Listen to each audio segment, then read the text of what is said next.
নমস্কার বন্ধুরা, উড়ানের আজকের পর্বের রিভিউ নিয়ে আমি পৌঁছে গেছি তোমাদের সামনে। বাংলা সিরিয়াল সমাচারে তোমাদের স্বাগত জানিয়ে আজকের পর্বের রিভিউ আমি শুরু করছি।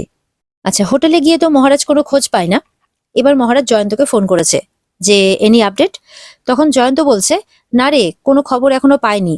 তবে পূজা বৌদি বলছিল যে কোনো কিছু না হলে অরিন্দম চট্টরাজের পায়ে পড়ে যাবে। এটা শুনে তো মহারাজ খুব রেগে যায়। কি কি বলছিস তুই? বলে, হ্যাঁ দেখ, এতে কিন্তু পূজা বৌদির কোনো দোষ নেই। হ্যাঁ, কারণ এই পুরো ঘটনার জন্য কিন্তু পূজা বৌদি মোটেও দায়ী নয়। তুই পূজা বৌদিকে ভুল বুঝিস না। তখন মহারাজ বলছে, তোর পূজা বৌদি দায়ী। তোর পূজা বৌদির সব থেকে বড় দোষ হচ্ছে আমাকে বিয়ে করা, আর আমার সব থেকে বড় দোষ হচ্ছে পূজাকে বিশ্বাস করার। বলেই মহারাজ ফোনটা কেটে দেয়। এরপরে মহারাজ চলে যায় অরিন্দম চট্টরাজের বাড়িতে। সেখানে ইন্সপেক্টর দাসও উপস্থিত আছে। তার সাথে কথা বলছে অরিন্দম চট্টরাজ। ইন্সপেক্টর বলছে যে দুজন অ্যাডাল্ট যদি নিজে থেকে পালিয়ে যেতে চায়, চলে যেতে চায়, তাহলে তো এখানে আমরা কোনো কিছু করতে পারি না, তাই নয় কি? এমনটাই বলতে বলতে মহারাজ চলে আসে সেখানে। মহারাজকে দেখে তো এবার অরিন্দম চট্টরাজ বিভিন্নভাবে অপদস্থ করতে থাকে। মহারাজকে বলে যে তোমাকে কিন্তু আমার শর্ত মানতে হবে, তবে আমি তোমার বাবাকে ছাড়তে রাজি। মহারাজ বলছে, আমি আমার বাবাকে ছাড়ানোর জন্য নরকেও যেতে রাজি। তখন অরিন্দম বলছে, তো নাও, নরকে যাও। এ নাও, আমার পা ধরে ক্ষমা চাও। পা দুটো এগিয়ে দেয় মহারাজের সামনে। ইন্সপেক্টরের এটা ভালো লাগে না। বলে, আপনারা আপনাদের মধ্যে সমস্ত কথাবার্তা মিটিয়ে নিন, আমি যাই। তখন অরিন্দম বলে, না না, আপনি যাবেন কেন? আপনি এত সুন্দর খেলা চলছে এখানে, এটা দেখে যাবেন না? এটার মজা নিয়ে যাবেন না? দাঁড়ান, বসুন, যাবেন না? তখন ইন্সপেক্টর দাস বাধ্য হয়ে বসে, কিন্তু তার এসব ভালো লাগে না দেখে।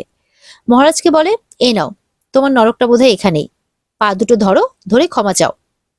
বলো যে, অরিন্দম স্যার, আমার ভুল হয়ে গেছে, আমাকে ক্ষমা করে দিন। তখন তো মহারাজ ইতস্তত বোধ করে। তার মোটেও ভালো লাগে না। সে ভেতর থেকে প্রচন্ড রাগছে, কিন্তু ওপর থেকে নিজেকে শান্ত করে রেখেছে। তখন এই শান্ত হওয়ার সুযোগ নিয়ে অরিন্দম কিন্তু তাকে উল্টোপাল্টা বলে যাচ্ছে। অরিন্দমের বউ বলছে, ও যদি তোমাকে আবার থাবা মারে? বলে, না না, এখন হান্টার আমার হাতে, তো রিং মাস্টারও আমি, সেই কারণে আমাকে এখন আর অত সহজে থাবা বসাতে পারবে না। ও এখন পুরো কাবু হয়ে গেছে, এরকম কথাই বলছে আর কি। মহারাজ তো তারপরে বাধ্য হয়, হাঁটু গেড়ে বসে নিচে, আর অরিন্দমের পাটা ধরে। অরিন্দম বলে, হচ্ছে না তো, ভালো করে ধরো, জোরে ধরো, জোরে। অরিন্দম তখন ভালো করে পা দুটো ধরে। অরিন্দম বলছে, আহ, কি আরাম লাগছে এবার আমার, খুব ভালো হয়েছে। মহারাজ কিন্তু মনে মনে বলছে, আজ সুখ পেয়ে না অরিন্দম চট্টরাজ, এরপরে কিন্তু তোমার দুঃখের দিন আসছে। একবার বাবা বাড়ি ফিরুক, তারপর তোমায় চরম সুখ দেব। আর এটাই বাস্তব। এখন মহারাজ নত হচ্ছে ঠিকই, কিন্তু এর পায়ে পায়ে কিন্তু হিসেব নেবে মহারাজ। তখন অরিন্দম কোথায় পালাবে, দেখবো আমরা আগামী এপিসোডগুলোতে। এবার তো মহারাজকে ক্ষমা চাইতে বলে, আর বলে, বলো যে Arindam sir, I am sorry, আমার ভুল হয়ে গেছে।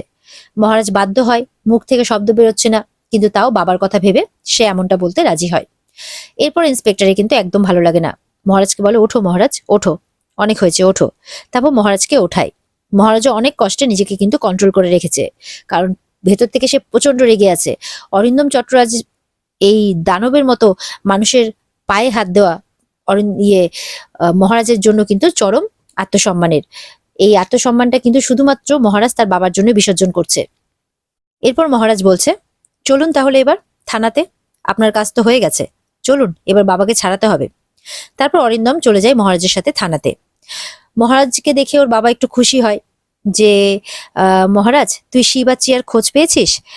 মহারাজ বলে, না বাবা, খোঁজ পাইনি, তবে তুমি চিন্তা করো না, তুমি এক্ষুনি বাড়ি যাবে আমার সাথে। অরিন্দম চট্টরাজ যে কেসটা দিয়েছিল, তিনি কেসটা তুলে নেবেন, তাই তুমি এক্ষুনি আমার সাথে বাড়ি যাবে। এদিকে চিয়া ঘুমোচ্ছে, আর শিব তো খুব রেগে যাচ্ছে যে এই নাক ডেকে ঘুমোচ্ছে, আর এদিকে আমি অজ্ঞাতবাসে আর থাকতে পারছি না, আর ভালো লাগছে না। এদিকে শিবের ফোন কিন্তু চিয়া লুকিয়ে রেখেছে। শিব এবার চেষ্টা করছে ফোনটা খুঁজে বের করার, কারণ সে তো বাড়ির খবর কিছুই জানে না, না জানি তার বাড়িতে কি হচ্ছে। এবার খাটের তল থেকে ফোনটা সে খুঁজে পেয়েও যায়। ফোনটা তাড়াতাড়ি করে অন করে দেখে 100টা মিসড কল। তার বন্ধু, তার বাবা, মেজদা, সবাই ফোন করেছে তাকে। এবার তো চিন্তায় পড়ে গেছে, এতটা ফোন। এরপরে দেখে যে পূজা একটা ভয়েস মেসেজ পাঠিয়েছে, সেখানে বলছে, বন্ধু, তুমি আমাদেরকে বিপদের মধ্যে ফেলে এইভাবে চলে গেলে, আমাদের কথা একবারও ভাবলে না। কোন বিপদের ইঙ্গিত দিচ্ছে তার বন্ধু? শিব তো ভয় পেয়ে যায়। শিব তখন ফোন করে পূজাকে। পূজা তখন কালীমায়ের মন্দিরে গেছে, মানে আঁচল পেতে ভিক্ষা চাইতে মায়ের কাছে, যে তার পরিবারের অবস্থা যাতে ঠিক করে দেয় মা, একটা রাস্তা যাতে তাকে দেয়, যে রাস্তায় সে সুফল দেখতে পায়। ঠিক সেই সময় ফোন করেছে শিব। শিবের ফোন দেখে তো পূজা খুব খুশি হয়ে যায়, কিন্তু ফোনে পূজা মোটেও ভালোভাবে কথা বলে না, না বলাটাই স্বাভাবিক, কারণ শিব যেটা করেছে তার ফল পূজাদের পরিবারকে ভুগতে হচ্ছে। শিব বলছে, কেমন আছো বন্ধু? পূজা বলছে, তুমি কি আমার সাথে মশকরা করছো? তুমি কি আমাকে বন্ধু বলে মনে করো?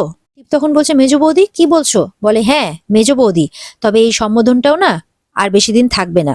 বলছে, তোমার জন্য তোমার মেজদা আমার থেকে অনেক দূরে চলে গেছে, অনেক দূরে। শিব বলছে, আমার মেজদাটা না বড় একগুঁয়ে। পূজা বলছে, বিশ্বাস করো বন্ধু, আমি না বুঝতে পারিনি যে তুমি এতটা দায়িত্ব জ্ঞানহীন। আমার মনে হয় জীবনে সব থেকে বড় ভুল হয়েছে তোমাকে সাপোর্ট করা, তোমার পক্ষ নেওয়া, যেটা আমার করাটা উচিত হয়নি।